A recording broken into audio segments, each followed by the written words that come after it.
Trey Gowdy put the final nail in the coffin of Mueller's plan to impeach Trump.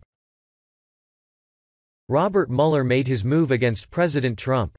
The special counsel filed the one indictment that Trump feared the most. But then Trey Gowdy put the final nail in the coffin of Robert Mueller's plan to impeach President Trump. Robert Mueller indicted Trump associate Roger Stone on 7 counts of process crimes. Mueller and his gang of 17 angry Democrats included 5 counts of lying to Congress in the charges against Stone. South Carolina Congressman Trey Gowdy sat on the Intelligence Committee when Stone testified in September 2017. Gowdy explained during an appearance on Fox and Friends why Stone should be presumed innocent in the face of these charges. "Well, I was in the room. I may have asked the questions. That's one of the narratives that unfortunately has been imprinted in our fellow citizens' minds, is that the Democrats were the only ones asking Russia questions," Gowdy stated during his Fox and Friends interview.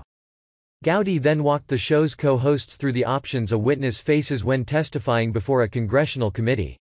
"I asked Roger Stone a bunch of questions and you have a lot of options when you are asked questions under oath," Gowdy began. "You cannot answer. You can tell the truth. You can assert a privilege. About the only thing you can't do is make a material misrepresentation with the intent to deceive. Now he's presumed innocent, but I had a unique vantage point for both the questions asked and the answers provided last year." Finally, Gowdy detailed the 2 thresholds Mueller had to meet in order to prove Stone lied to Congress. "I do not know, and, even if he made a factual mistake, I don't know whether or not he had the intent to deceive. I know we spent a lot of time on this WikiLeaks, whether or not the Trump campaign had knowledge that the information would be disseminated publicly.